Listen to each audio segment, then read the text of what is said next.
generales las metodologías y en particular íbamos a ver la metodología de Festo para terminar un poco con los aspectos teóricos. Acuérdense que la próxima semana tenemos el examen, ¿no?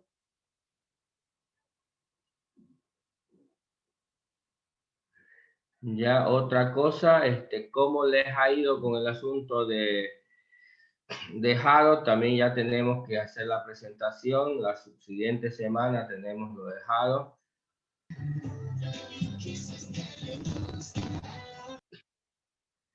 Hola, hola, ¿me están escuchando? Sí, ingeniero, se escucha. ¿Cómo le ha ido con el asunto de Hadoop?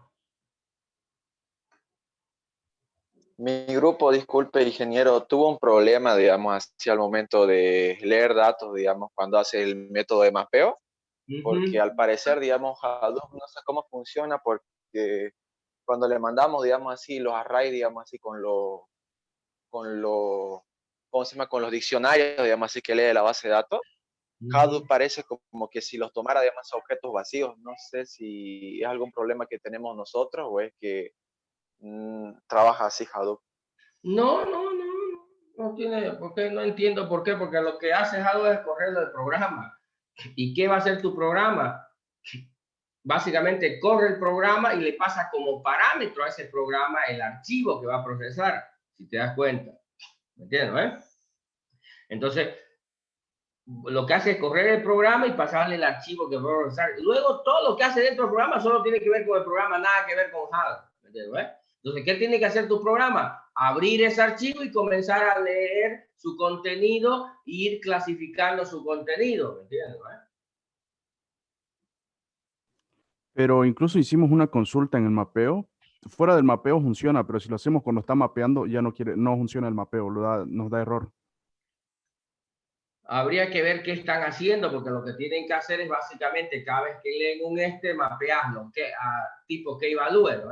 El key, obvio, es el grupo al que pertenece y el valor es la cantidad de veces que van a tener, de manera que en realidad es como si para uno va a decir cada vez, ¿no? Es como que uno, y luego todos los que corresponden al mismo key en el reduce, los va a contar y los va a sumar, digamos.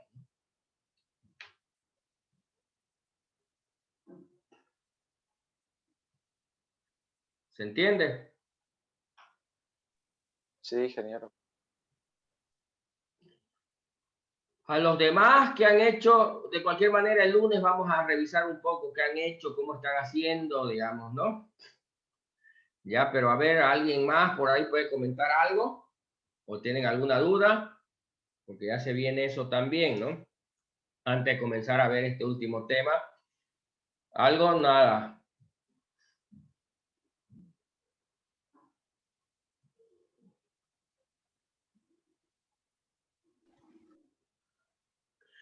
Ya vamos a comenzar entonces con el último tema. No se olviden, la próxima semana tenemos el examen, ¿no?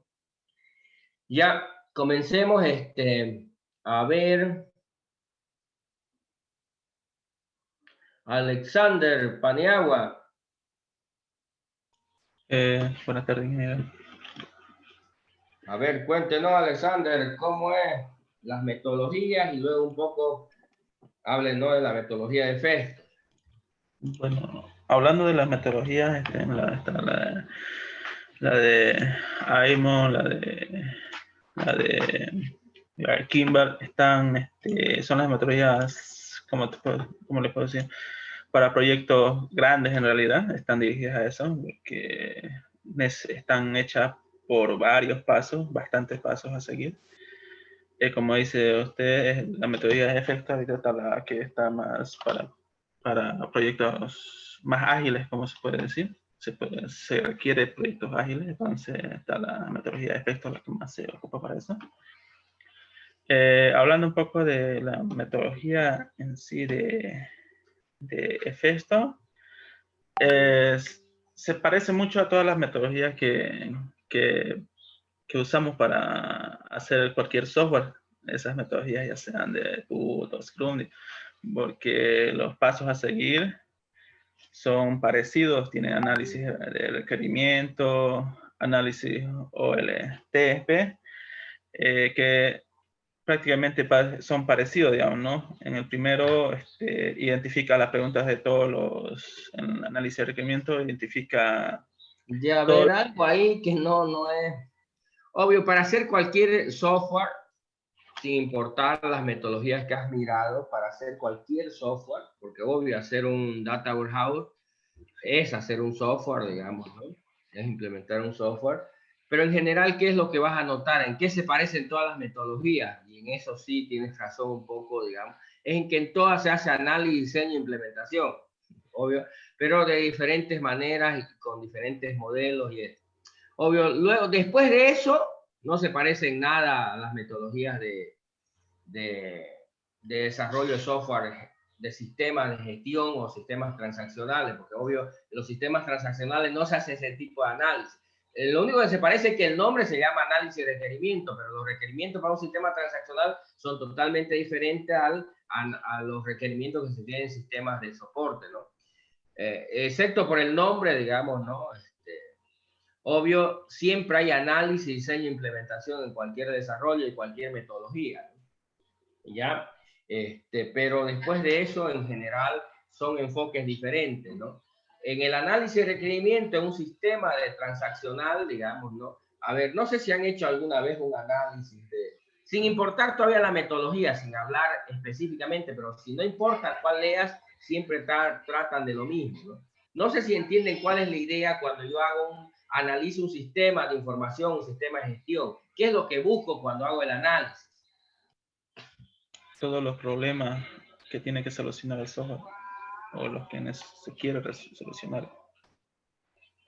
A ver, no, a ver, vamos un poco más específico, ¿no?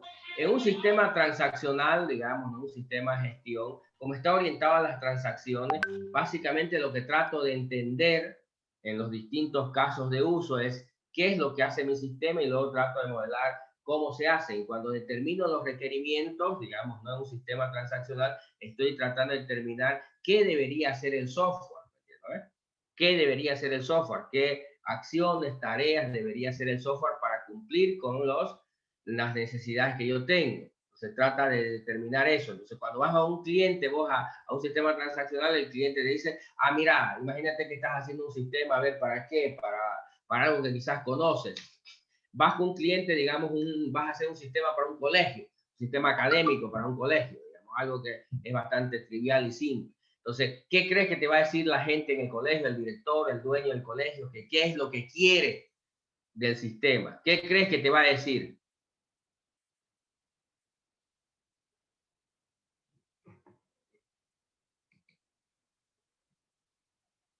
Alexander. Pero lo que más te va a decir es qué es lo que quieres que haga el software. Por eso, pero a ver, dame un ejemplo. ¿Qué es lo que crees que te va a decir el dueño del colegio que quiere que haga el software?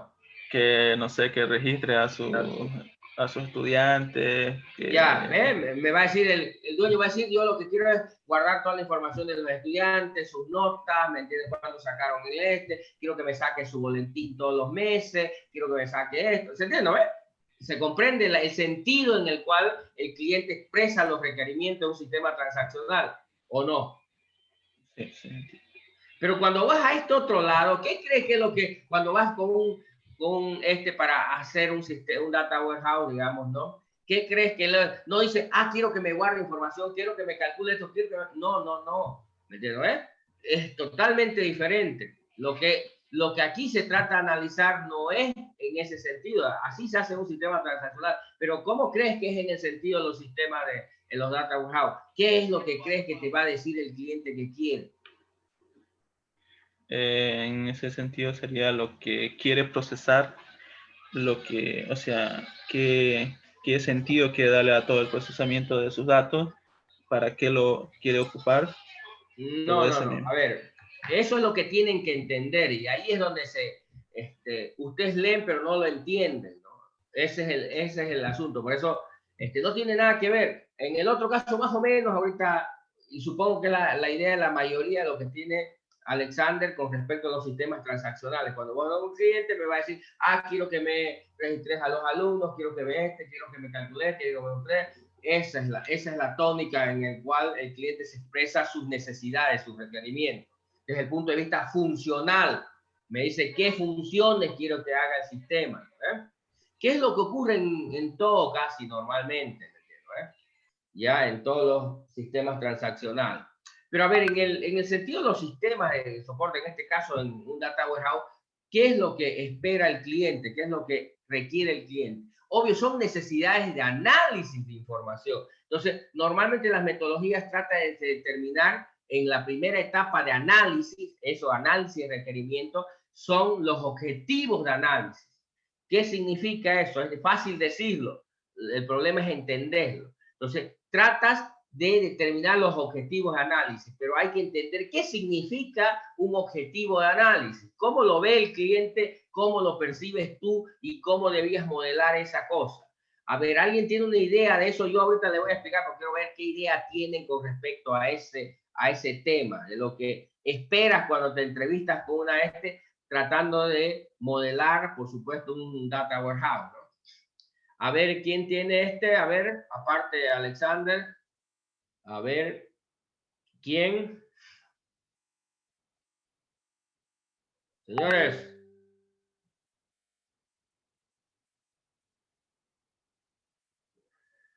Mudos son, che. ¿Qué pasa, güey? Disculpe, señor, pero digamos, cuando está hablando con el cliente, digamos, y él expresa sus objetivos, digamos, o sea, eso serían, digamos, como decir, las consultas que el sistema debe resolver, digamos. O sería más o menos habla de consultas todavía. Lo que quiero es saber un ejemplito, una idea de qué crees que son esos objetivos de análisis que tiene el cliente. Porque eso es lo que tratas de buscar vos con el cliente. A ver, lo que trato de explicar es para que entiendan qué es lo que van y buscan. Porque si yo voy a hacer un análisis de este tipo de sistema, tengo que saber qué estoy buscando del cliente. Porque si yo sé lo que estoy buscando, obvio, va a salir cualquier cosa de esas reuniones con el cliente, ¿me entiendes? No vas a saber ni qué es lo que estás buscando. Lo que quiero ver es cuál es tu idea básica que tienes sin entender en detalle todavía todos los pormenores. ¿Qué es lo que buscas del cliente entender? ¿Cuál es, en términos formales, dice, bueno, vamos a determinar los objetivos de análisis? Pero ¿cómo entiendes vos eso? Porque es fácil decir objetivo de análisis, pero si no entiendes el contexto, obvio, no sirve de nada que lo repitas, digamos, ¿no? Si no entiendes realmente lo que estás buscando. Entonces, otra vez, lo que trato de preguntarle, ¿saben lo que están buscando del cliente? ¿Qué se entiende por ese objetivo de análisis? Porque en la metodología de Festo dice, para encontrar esos objetivos de análisis tienes que identificar las preguntas. Dice, sí, voy a poner preguntas. No, sabes lo que estás buscando, entendés lo que trata de decirte, digamos, ¿no? Si no entendés, no sirve nada, léeslo, digamos, ¿no? Vamos, de nuevo otra vez. ¿Qué es lo que crees tú que estás buscando un cliente cuando dices que tratas de identificar los objetivos de análisis a través, dice la metodología de preguntas en el caso de Festo? Dice, bueno, vas a determinar ese objetivo, eso que quiere analizar el cliente, en otras palabras, lo vas a tratar de expresar a partir de preguntas, digamos. Esa es la metodología de Festo. Te dice, bueno, vas a expresar esas necesidades en forma de preguntas, te está diciendo. Pero ¿qué significa? Es lo importante, ¿me entiendes? Que entiendas realmente lo que estás buscando. A ver, de nuevo, alguien que me pueda decir algo ahí. ¿Cuál sería un ejemplito? A ver, ¿qué estarías buscando? ¿Qué te diría el cliente? ¿Qué estarías tratando de encontrar tú? En ese sentido sería algo así como que, por ejemplo, el cliente quiere saber por qué sus clientes de él se van o ya no les compran. Eso, por ejemplo, un objetivo de análisis que él quiere es, quiere analizar, vamos a ponerle un nombre, la pérdida de clientes. Se ha dado cuenta que en su negocio está perdiendo clientes. Entonces, ¿qué quiere? Analizar su información para darse cuenta por qué cada vez hay menos clientes, por qué está perdiendo clientes. Porque esa es una preocupación de él, ese es su objetivo de análisis. Quiere determinar cuáles son las razones, las causas por las cuales está perdiendo clientes. O quiere saber cómo le está yendo en su negocio. ¿Está ganando? ¿Su negocio está creciendo? ¿Se está estancado? ¿Está retrocediendo? Ese es el objetivo de análisis que quiere con sus datos. ¿Se entiende? ¿Se comprende? Entonces, Eso es lo que yo busco, entender qué es lo que quiere el cliente en términos de objetivos de análisis. ¿Qué es lo que él quiere analizar de su negocio?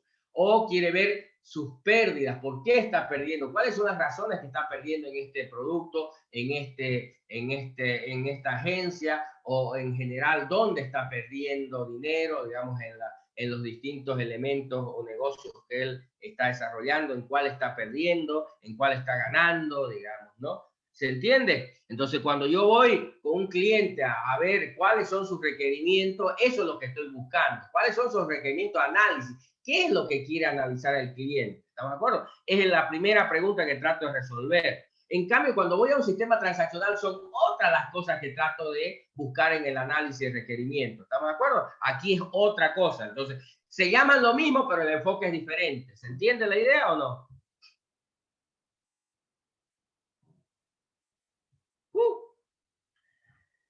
¿Siguen vivos, señoras? ¿Se entiende, ingeniero? Entonces, la metodología, el primer paso es determinar esos requerimientos, es determinar cuáles son los objetivos de análisis. En palabras más sencillas, trata de determinar qué es lo que quiere analizar el cliente. ¿Está de acuerdo?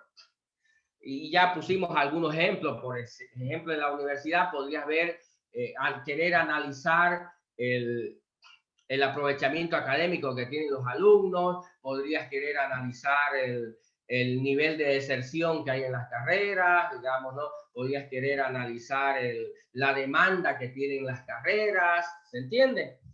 ¿Sí?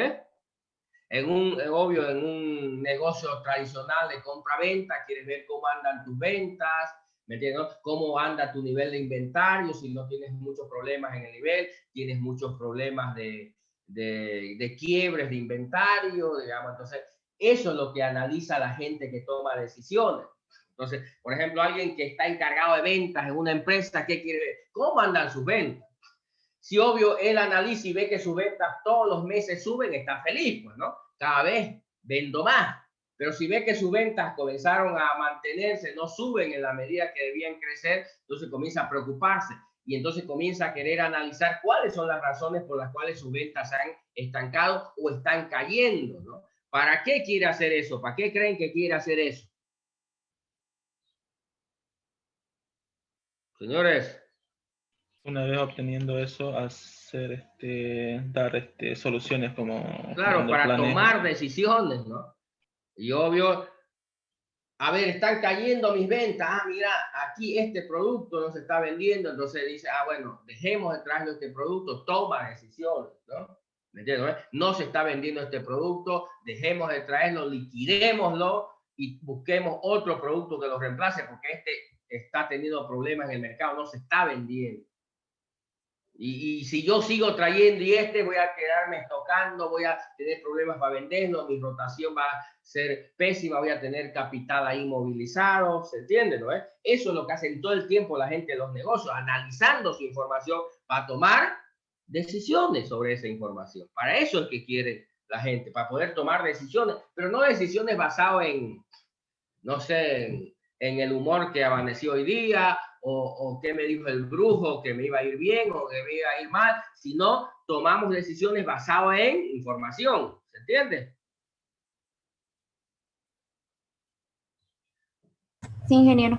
Ya, entonces la idea del análisis de requisitos, en el caso de la metodología de efecto, lo que trata de buscar son los objetivos de análisis.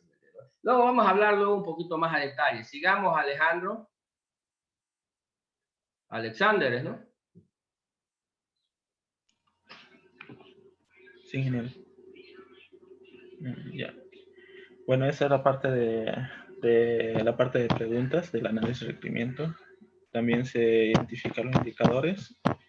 La perspectiva de análisis, que estaría también en la parte de análisis de requerimiento. En realidad, el análisis de requerimientos son tres cosas que tratas de determinar con el cliente. ¿Qué es lo que quiere analizar? ¿Cómo lo quiere analizar? Y respecto a qué lo quiere analizar. Y ahí vienen lo que se llaman los hechos, las métricas y las dimensiones. Sí, eso estaría entrando en el modelo conceptual, todo lo que son las métricas. Ajá, las perspectivas, como se llama en el modelo conceptual. Entonces, medidas, indicadores, digamos, se le llama indicadores, perspectivas y hechos. Tratas de identificar esos tres elementos, ¿no? Ya formalmente, ¿no? A ver, sigamos un poco con otra persona, María Elizabeth. María Elizabeth. María la una. María las dos. María las tres. Si no puede, escriba en el chat porque la voy a sacar. Ya les digo, una vez lo saco, comienza a complicarse su vida. Nada, María Elizabeth. Bueno, pues. Inge acaba de hablar, creo, por el chat. Sí. ¿Qué? ¿No qué? María, ¿no qué? No, dice, pero no dice. Ya escriba entonces en el chat. No creo que su computadora tampoco tenga teclado, ¿no ves? Así que escriba.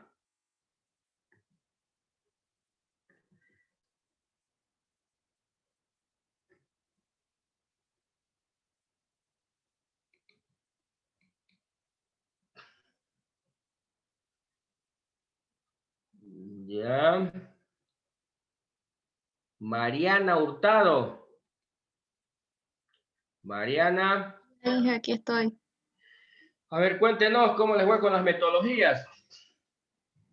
Empiezo con Efesto, ¿ya? Ya, a ver, dele. Ya, yo entendí que la metodología Efesto es una de las más sencillas de las 4 que hemos investigado y se puede identificar en 4 pasos. Uno, que es el análisis de 4 requerimientos. fases la divide, Efesto se divide en 4 fases, ¿no? Sí, 4 fases, perdón. Y dentro de cada fase tiene un conjunto de actividades. Sí. Entonces, en la fase 1 presenta 4 actividades, en la fase 2 creo que son 3, 4 también, en la fase 3 creo que son 5 y en la fase 4 creo que son 3 también. ¿Sí?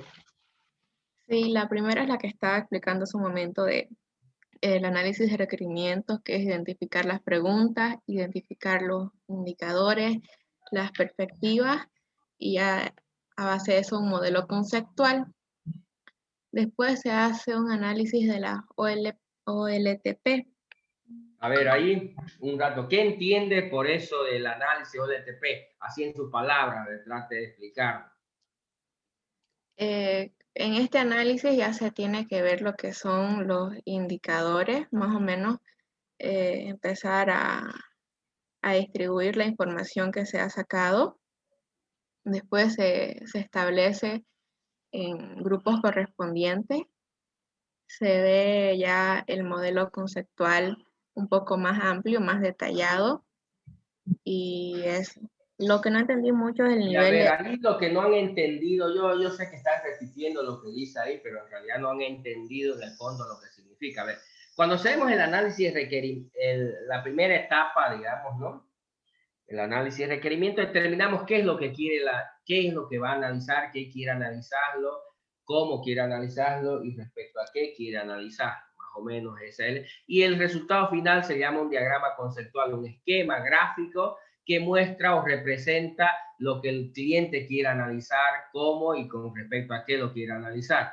Es un modelo que todo el mundo entiende y que tanto el que lo hace como el cliente puede comprender si es exactamente lo que quiere el cliente o no. ¿Ya?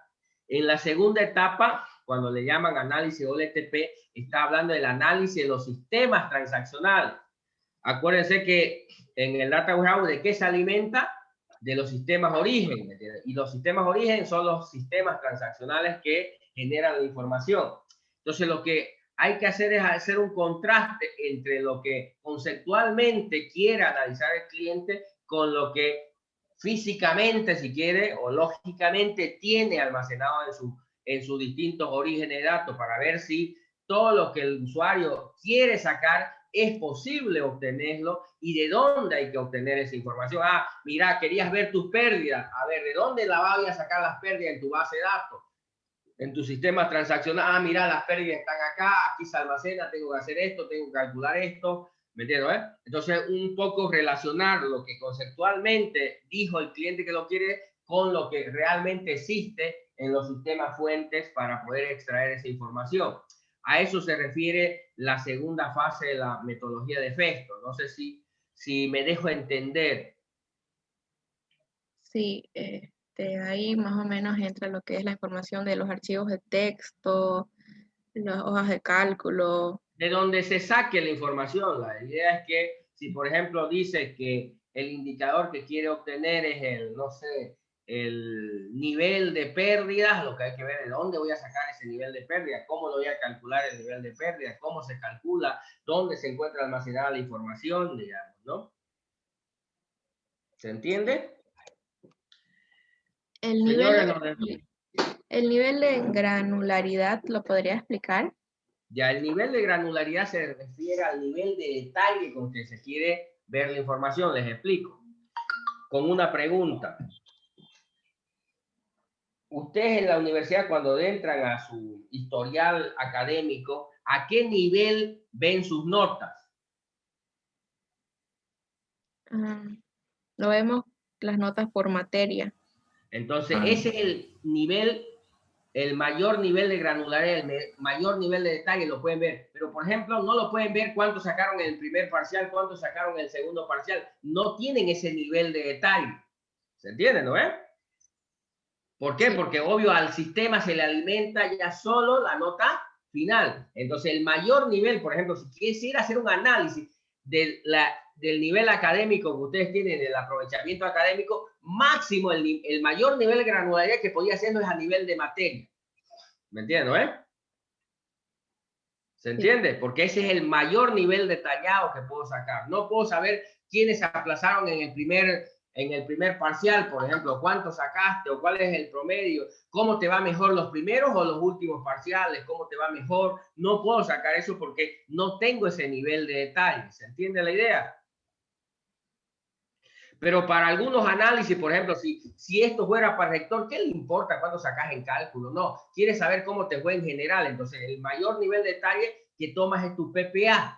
Ahí, ¿qué se ve en el PPA? No se ve cuánto sacaste en cálculo, cuánto no, sino en promedio cuánta nota tiene. Entonces, el mayor nivel de granularidad es eso, el PPA. Ya no se ve el detalle, de dónde salió ese. ¿Entiendes? Entonces, en ciertos análisis, por ejemplo, si el rector quiere hacer un análisis y ver el rendimiento académico, no le importa a nivel de materia, pero sí quizás a un jefe de carrera sí le interese verlo a ese nivel de detalle. Pero a un rector no, solo quiere ver a nivel más global, ¿se entiende? Y lo mismo pasa en una empresa.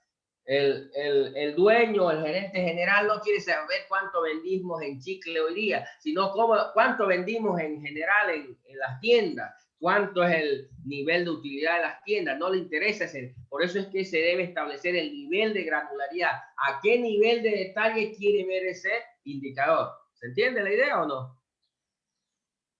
Sí. ¿Sí? A eso se refiere con granularidad, con el nivel de detalle que quiere ver el indicador. Y obvio, se puede ver una información a distinto, desde el nivel más grueso hasta el nivel más fino, se le llama en granularidad, ¿no? Entonces quiere decir un grano grueso, quiere decir no hay mucho detalle. Un grano fino tiene más detalle, ¿se entiende? Sí. ¿Sí? ¿Segura? Ya sigamos con las metodologías, vamos. Ya en la tercera fase, modelo lógico de la Data Warehouse, que es el tipo del modelo lógico. ¿Entendiste? A ver, en tus palabras, explicarnos, ¿qué se supone que se hace en la tercera fase? Se tiene que ver las estructuras de la base de datos que tiene el sistema. En realidad lo que hace es representar ya ese modelo conceptual en un modelo de implementación. No sé, es como cuando tenías un diagrama de entidad y lo mapeas a tabla. ¿Para qué? Porque ya esas tablas las puedes crear en un gestor de base de datos. ¿Me entiendes? ¿No? Entonces es más o menos lo mismo que pasa acá. Pasas de un modelo conceptual a un modelo lógico, donde ya no se habla de indicadores, sino se habla ya de medidas, se habla de tabla de hechos, tabla de dimensiones, ya debes definir si va a ser tu esquema, va a ser un esquema estrella, un esquema de cupo de nieve, lo llevas ya para que a partir de ese modelo que obtienes ahí, ya directamente lo puedas llevar ya al software e implementar. Lo mismo que pasaba en tu base de datos relacional. Lo mapeabas, lo llevabas a tablas, porque ya de ahí ya lo podías llevar a un software y crear la base de datos, ¿se entiende? Sí. Y obvio, la última etapa es ya implementarlo, llevarlo a un software, ¿se entiende? ¿Sí? ¿No? ¿Más o menos? Sí, ya después ya se hace con las tablas de dimensiones, la tabla de hechos, las uniones. Sí, esa es en la tercera, ¿no? En la cuarta ya se hace la implementación, ya se lo lleva a un software y se lo implementa, ¿no? Sí, Obvio, cuarta es integración de datos, la carga inicial y es la actualización de los datos. Sí, es la implementación, pues ya lo llevas a un software, ahí ya lo implementa. Y obvio, la primera cosa que hace es la carga inicial de datos y luego haces el proceso de carga ya el mantenimiento, ¿no? La actualización de los datos, con qué frecuencia, de qué manera se van a actualizar, crea lo que se llaman los jobs, las tareas automáticas, digamos, implementas para que las actualizaciones se hagan de forma periódica y con cierta frecuencia. Porque obvio, una vez carga los datos del origen a la base de datos multidimensional, obvio, solitos no se van a volver a cargar, sino que planificas un proceso que lo cargue con cierta frecuencia. ¿Cuánto es la frecuencia? Depende del modelo del negocio. Por ejemplo, siempre les comento, en el caso de la U, si hago un data warehouse para la U, digamos, del académico por lo menos, necesitaría cargarla una vez cada semestre, porque cada cuánto cambian las notas. Entre este y al próximo no pasa nada. No necesito cargarlo todos los días porque va a seguir siendo lo mismo, ¿me entiendes? No es que todos los días meten notas, ¿no? Cada semestre recién necesitaría volverlo a actualizar esa cosa. Pero, por ejemplo, no sé, un negocio de ventas quizás lo tenga que hacer todos los días o por lo menos una vez a la semana, digamos, ¿no? O en el peor de los escenarios, cada vez a fin de mes para que se actualicen con la última información y el que está analizando la información vea la información hasta la última semana, hasta el último mes anterior, cómo va el negocio, ¿no? Entonces, esa frecuencia depende del negocio y con qué frecuencia quiero mantener actualizados esos datos. Porque para análisis no se requiere, a ver, no sé si alguien quiere ver cómo anda su negocio, no importa lo que pasó hace una hora, no va a cambiar que su negocio esté perdiendo lo que pasó hace una hora. Va a seguir perdiendo si registro o no la venta. Entonces, pero hay negocios que sí se requieren que todos los días o que cada hora o que cada minuto se esté actualizando, ¿no? Entonces esa frecuencia es muy variable de acuerdo al negocio, ¿no? Y a la necesidad de análisis que se tenga de ese negocio. ¿Estamos? Entonces la cuarta etapa ya es la etapa de implementación, ya ponerlo a funcionar en un software ya, el Data Warehouse, implementarlo. Implementarlo significa básicamente cargar los datos y crear los procesos de actualización, ¿no? Vamos, y obvio, vamos a hacerlo nosotros todos los pasos. Lo vamos a hacer eso y lo vamos a hacer todos los pasos, desde el primero hasta el último. ¿Qué más? ¿Qué más? Hablo de las otras metodologías. Sí. Bueno.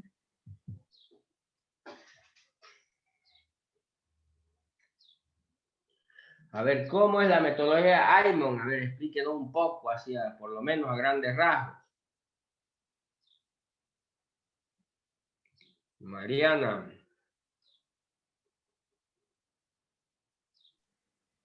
Inge, un momento, es que ahorita me acaba de llamar mi mamá y necesito, para disculparte, ¿lo puede pasar a otro compañero eso?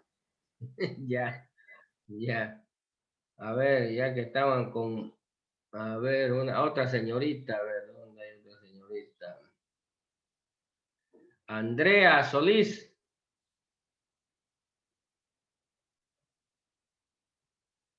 Andrea. Buenas tardes, ingeniero.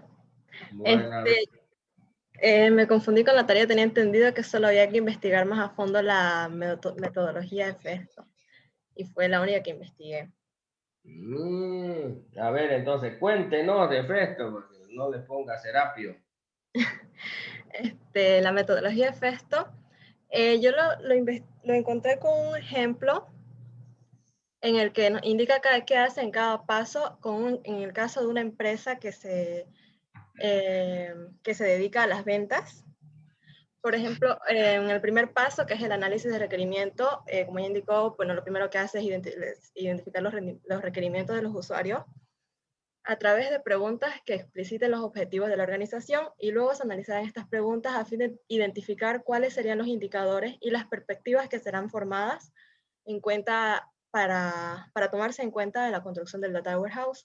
Por ejemplo, en el primer punto, que es identificar las preguntas, el primer paso comienza con el acopio de las necesidades de información, el cual puede llevarse a cabo a través de muy variadas y diferentes técnicas, cada una de las cuales poseen características inherentes y específicas. Por ejemplo, puede ser entrevistas, cuestionarios, observaciones, y el objetivo principal de esta fase es la de obtener e identificar las necesidades de información clave de alto nivel, que es esencial para llevar a cabo las metas y estrategias de la empresa. Ya, hay dos temas ahí, dos palabras importantes, que es información clave, que esos son objetivos de análisis, y el otro que es de alto nivel, significa que son necesidades de análisis, pero al alto nivel, a nivel de ejecutivos, gerentes, ¿me entiendes? No necesidades a nivel operacional, ¿se entiende? Sí. Y dice, un punto importante que debe tenerse muy en cuenta es que la información debe estar soportada de alguna manera por algún OLTP, ya que de otra forma no se podría elaborar un Data Warehouse. Sí, por eso es que se hace luego el análisis OLTP. ¿Qué significa OLTP? Son los sistemas transaccionales. Quiere decir que si yo voy donde el cliente y me dice, imagínense, digamos, ¿no? Por ejemplo, voy a la universidad y al rector se le ocurre que quiere hacer no sé, un análisis socioeconómico de los alumnos. Sí, pero luego cuando te vas a la base de datos, a los sistemas transaccionales, ves que no tiene la universidad, digamos, ninguna información a nivel de información socioeconómica de los alumnos. Solo sabe que se llama Juan Pérez, que vino de tal colegio, no tiene información, así que no podría hacer ese análisis porque no está soportado por sistemas, no tiene información acerca de eso. ¿Me entiendes? Sí. Bueno, en el caso práctico, en este punto de la primera fase, bueno, dice que la empresa lo que eligió fue las ventas, y dice, a continuación se procedió a identificar qué era lo que le interesaba conocer acerca de este proceso y cuáles eran las variables o perspectivas que debían tenerse en cuenta para poder tomar decisiones basadas en ello. Por ejemplo, se les preguntó cuáles eran los indicadores que representaban de mejor modo el proceso de ventas, y qué sería exactamente lo que se deseaba analizar del mismo. Lo que se obtuvo como respuesta fue que se deben tener en cuenta y consultar datos sobre las cantidades de unidades vendidas y el monto total de las ventas. Luego de esto, lo que se hizo fue preguntar cuáles son las variables o perspectivas desde las cuales se consultarán dichos indicadores. Y para simplificar esta tarea, se les presentó una serie de ejemplos concretos en otros casos similares, y dice que las preguntas de negocio obtenidas fueron las siguientes. La primera fue: se desea conocer cuántas unidades de cada producto fueron vendidas a sus clientes en un periodo determinado, o en otras palabras, unidades vendidas de cada producto a cada cliente en un tiempo determinado. Y la segunda fue que se desea conocer cuál fue el monto total de las ventas de los productos a cada cliente en un periodo determinado, o en otras palabras, el monto total de las ventas de cada producto a cada cliente en un tiempo determinado. Ya, está bien. A ver, está hablando ahí de ya dos temas en particular, ¿no? Los indicadores y las perspectivas, ¿sí? Que en el modelo lógico se llaman medidas y dimensiones. A ver, primero hay que entender qué es un indicador, digamos, ¿no? Obvio, ahí está hablando de la cantidad de unidades vendidas como indicador, digamos. A ver, vamos a tratar de llevarlo en otro contexto, digamos, para que traten de entender. A ver, en el caso de que yo quisiera medir el rendimiento académico, digamos, ¿no ves? Entonces, ¿qué indicadores podía tomar? ¿Cuáles podrían ser algunos ejemplos de indicadores por si lo que se quiere medir es su rendimiento académico? ¿Cuáles serían los indicadores ahí? A ver, algún ejemplo. El PPA. El PPA es un indicador, ¿me entiendes? Un promedio que dice Juan este. ¿Qué otro indicador podría haber ahí?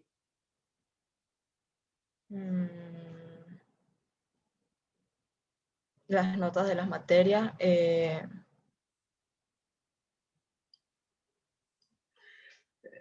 Ya ver, para que me entiendan un poquito mejor.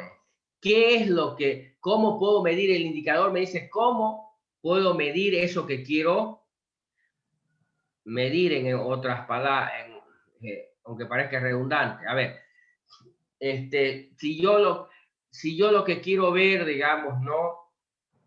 Es cuán pobres es una población, digamos, o cuántos recursos tiene. Entonces, tengo que tener un indicador para medir eso. Es una manera de medir. Es como si yo quisiera saber cuán profundo es este pozo, entonces tengo que tener pues una medida. ¿Cómo voy a medir? ¿Me entiendes? En cantidad de qué, de metros, de centímetros, de esto. Tengo que determinar si no, ¿cómo voy a medir? Entonces, por ejemplo, si en un país quieren medir cuán pobre es el país o cuántos recursos tiene un ciudadano, ¿cuál es el indicador típico? ¿IDH? ¿El IDH? No, ese no. IDH es otra cosa. ¿Ya? Se llama el PIB. Pero es un indicador. Sí, el PIB. No sé si han escuchado hablar del PIB, el Producto Interno Bruto. ¿Me entiendes? Entonces, ese es un indicador que dice cuán ricos o pobres son los habitantes de un país. Obvio, eso no significa que todos son pobres o que todos son, sino es más o menos un promedio, ¿no? ¿Me entiendes? Obvio, si el PIB es alto, el país está bien, digamos, ¿no? Tienen plata los ciudadanos, en teoría, no significa que todos, digamos, ¿no? ¿Ya? Y si el PIB es bajo, se supone que están fregados, ¿no? ¿Están de acuerdo? Eso se llama un indicador. Si yo en una empresa quiero saber si me está yendo bien en el negocio, entonces tengo que establecer un indicador, es decir, ¿cómo mido que me está yendo bien o que me está yendo mal? ¿Me entiendes? ¿No? ¿Sí? Entonces tengo que tener un indicador, eso es lo que busco. ¿Cuál es el indicador? ¿Cómo quieres medir si te está yendo bien o si te está yendo mal? Alguien dice, lo voy a medir por la cantidad de ventas que hago. Si mi cantidad de ventas está subiendo, me está yendo bien, según ese indicador. Si mi cantidad de ventas comienza a bajar, me está yendo mal. Quizás no sea un mejor indicador porque puede ser que aumente tu venta, pero tu utilidad sigue cayendo o se mantiene. Entonces, no significa que te está yendo necesariamente bien. Pero por eso es que se buscan varios indicadores a veces, para que a mayor cantidad o mejor calidad del indicador te va a indicar mejor cómo anda lo que quieres medir. ¿Se entiende la idea o no? Por ejemplo, en el caso del el indicador que utiliza la universidad para saber cuán bien te está yendo es tu PPA. Pero también podría ver cuántas materias venciste. Decir, bueno, en función de la cantidad de materias vencidas, si venciste más materias, te está yendo bien. Mientras menos materias tengas vencidas, te está yendo mal. Pero tú sabes que quizás no es un buen indicador ese de cuán bien o mal te está yendo. ¿Se entiende? Entonces, ¿qué crear? Un indicador un poco más complejo. No solamente en función de cuántas materias venciste, sino con cuánta nota la venciste y promediar en función de cuántas llevaste. A ver, ¿por qué es importante esto? Porque si alguien fuera vivo y dijera, bueno, quiero tener el mejor PPA y la mayoría de la gente cree que es sumar sus notas dividido entre el número de notas nomás, entonces no sería correcto porque alguien si quiere tener el mejor PPA solo inscribirá una sola materia por semestre y obvio, como es una dividido entre esa una sería la nota. Y como solo lleva una sola materia y saca buena nota en esa, no significa que es el mejor alumno. Porque alguien podría hacer eso, ¿se entiende? ¿No? Un semestre, un año, solo llevar una materia y terminar como el mejor alumno. ¿Se comprende? Entonces, porque no sería correcto ese indicador si solo se basa en el promedio de notas que tienes. Entonces, por eso es que el PPA es un poco más complejo que el simple cálculo aritmético de sumar las notas que tuviste en ese semestre y dividirlo entre la cantidad de materias que llevaste. ¿Se entiende? Señores, Sí. ¿Sí? ¿Vamos? Entonces, no sería un buen indicador. Entonces, en cada negocio, dependiendo del negocio, hay que buscar algo que me indique cómo va yendo el negocio. A eso se refiere. ¿No? En el caso del ejemplo que mostraba Andrea, decía, voy a medir cómo me va en las ventas por la cantidad de ventas que hice. Si, por ejemplo, este mes vendí 100, hice 100 ventas y el mes anterior hice 80, en teoría, según la lógica esa, me fue mejor en esta venta, pero quizás hice 100 ventas, pero vendí solo 1.000 bolivianos y las 80 que vendí 12.000 bolivianos. Entonces, en realidad sí me fue mejor el mes anterior que este, si lo mido solo por la cantidad de ventas que hice, ¿se entiende? ¿Sí? Sí. Pero si lo mido en plata, ya no lo mido por la cantidad, sino el monto de venta. Si vendí este mes 1.000 y el mes anterior vendí 10.000, me fue mal, sin importar cuántas ventas hice, me fue peor, porque el mes anterior una sola venta hice, digamos, ¿no ves? Y vendí 10.000, ahora hice 20 ventas, pero solo vendí en términos de plata 1.000. Me fue peor, pero quizás no te fue tan peor. Quizás no debía medirlo ni en cantidad ni monto, debía intentar crear un indicador que combine ambas cosas, porque, por ejemplo, si yo vendo, no sé, por ejemplo, tengo una automotriz, digamos, y vendí, no sé, 10 vehículos el mes anterior y este mes solo vendí uno, pero porque este valía, no sé, 1.000.000, ponerle, y esto solo valían 10.000, me hicieron 100.000, pero este uno solito vendió 1.000.000, pero no significa que me fue mejor, ¿me entiendes? ¿No es? ¿Por qué? Porque en realidad, lo compré 900.000, digamos, por decir, ¿me entiendes? ¿No es? Y lo vendí en 1.000.000, digamos, menos impuestos, me quedaron 30.000 de ganancia. En cambio, estos 10, digamos, ¿no? Gané 5.000 por cada uno, en total me quedaron 50.000 de ganancia. Entonces, aunque vendí menos, gané más. Así que no es tan simple. Les explico todas estas cosas para que entiendan que los indicadores que uno determina no son así nomás, ya pongámosle esto, no. A veces lo que parece que es un indicador, a veces hay que construir indicadores un poco más complejos que realmente midan cuán bien o mal está una unidad de negocio para determinar. Eso es lo que intentan determinar, cuáles indicadores, cómo medir ese negocio para ver si anda bien o mal, ¿se entiende? ¿No? Entonces, los más típicos indicadores, digamos, son cantidad de cosas, montos de cosas, promedios de cosas, digamos, ¿no? ¿Se entiende? Entonces son los típicos indicadores, pero no significa que necesariamente son los mejores indicadores. En la vida real se construyen indicadores un poco más complejos que midan realmente cuán bien o mal anda un negocio, porque a veces con uno no es suficiente, con decir la cantidad o el monto, no me mide exactamente cuán bien anda mi negocio. ¿Se entiende? Hola. Sí, se entiende. El otro tema que menciona ahí Andrea es las perspectivas ya. Mira, ya el indicador, yo dije, mi indicador es la cantidad de ventas que hice, pero respecto a qué quieres ver esa cantidad. Lo quiero ver cuántas ventas hice por mes, o cuántas ventas hice por año, o cuántas ventas hice por semana, o cuántas ventas hice por día. Eso se llama una perspectiva, quiero verlo en el tiempo. La cantidad de ventas, el indicador lo quiero ver por el tiempo, eso se llama una perspectiva. Y esa es la más común, la perspectiva tiempo. Quiero ver este indicador en el tiempo. Es una de las perspectivas más comunes. Pero también pudiera ver, quiero ver cuánto vendí por sucursal. Quiero ver cuántas ventas hice en esta sucursal, cuántas. Esa sería otra perspectiva. ¿Se entiende la idea?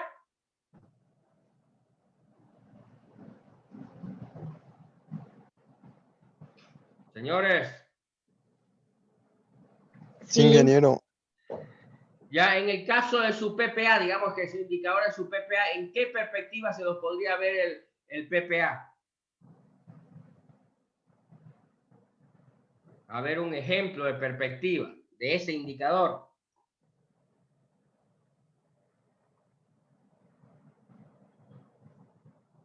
Vamos. Señores.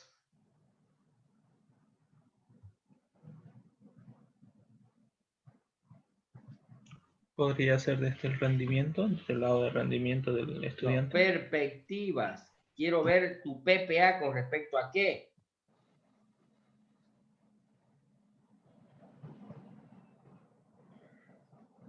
¿Vos cómo querrías ver el PPA con respecto a qué?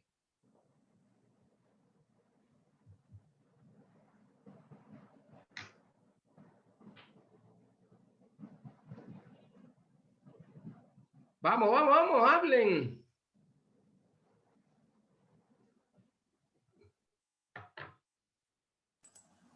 Podría ser con respecto al promedio general, digamos. No. Perspectiva. Yo puedo ver el PPA con respecto al semestre. Quiero ver cómo es el PPA semestre por semestre con respecto a la gestión, ¿me entiendes? Eso sería verlo con respecto al tiempo. Pero también lo puedo ver el PPA por alumno. Lo puedo ver también el PPA por materia, el PPA por carrera, el PPA por facultad. Esos son perspectivas, ¿se entiende?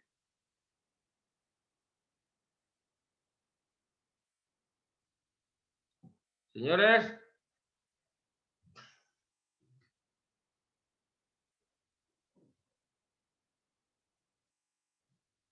Señores. Sí, sería también como el monto de venta por cliente o por fecha, ¿no? Así. Sí, No, sí. no. A ver, veamos otro que está más actual. A ver, si yo lo que quiera analizar, por ejemplo, no sé, el gobierno, la prefectura, la alcaldía, quiere ver cuán complicado está el COVID, el nivel de infectación que hay del COVID. ¿Cuál sería un indicador posible para ese análisis?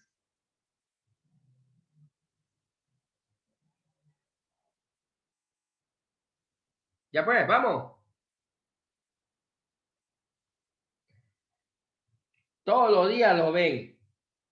¿Cuál es el indicador? Podría ser la edad. ¿Cantidad de casos?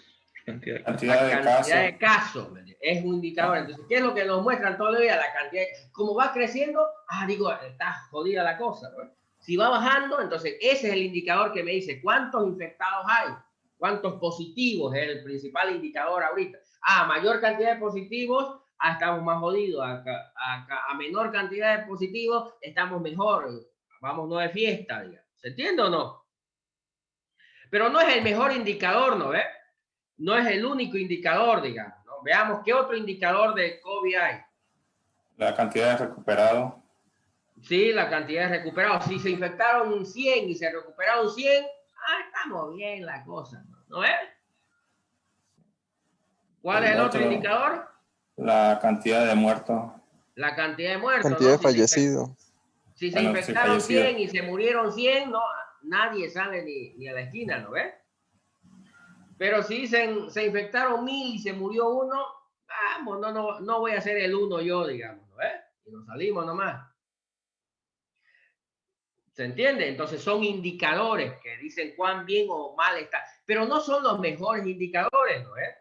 Pero bueno, son los que nos tiran todos los días por la televisión. ¿Cuántos infectados? ¿Cuántos recuperados? ¿Y en qué nos fijamos nosotros? ¿Cuáles son los dos indicadores que nos dan más o menos cómo estamos? ¿No ves?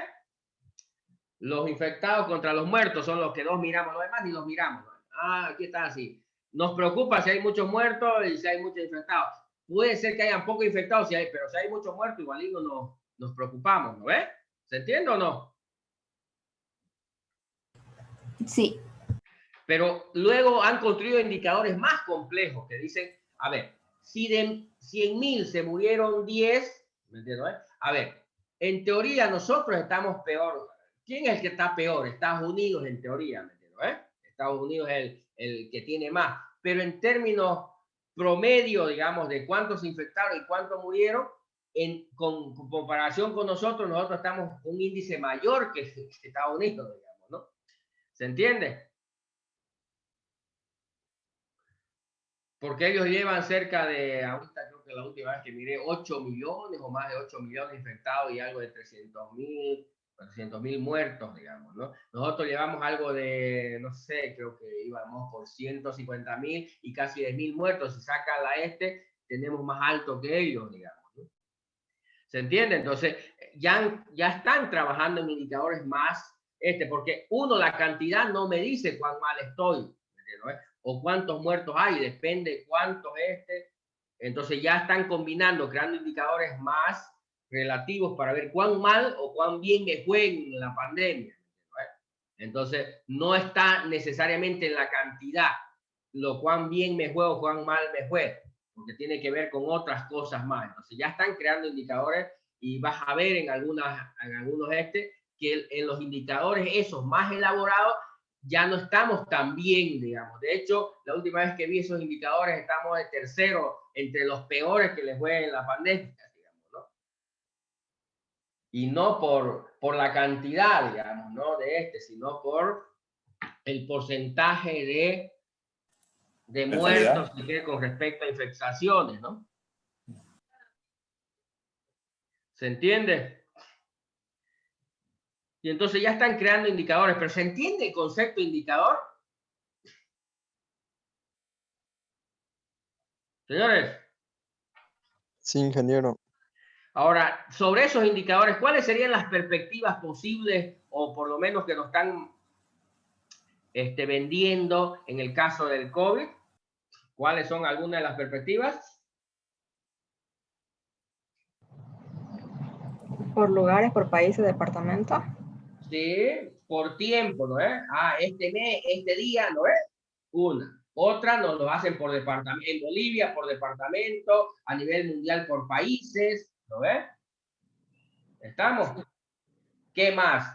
¿Qué otra perspectiva? Nos los ponen por edades, también cuántos niños, cuántos adultos mayores, ¿me entiendes? ¿Se entiende o no? También por sexo, ya sea masculino o femenino. Claro, por género también, digamos. ¿Estamos? Entonces, eso, no sé si quedó más claro lo que es el indicador y lo que es la perspectiva. Sí. Sí, bueno, ingeniero. señores, para el lunes, anótense, para el lunes tenemos que ver sobre el modelo multidimensional, que es el último tema que nos falta un poco tocar, el modelo multidimensional antes del examen.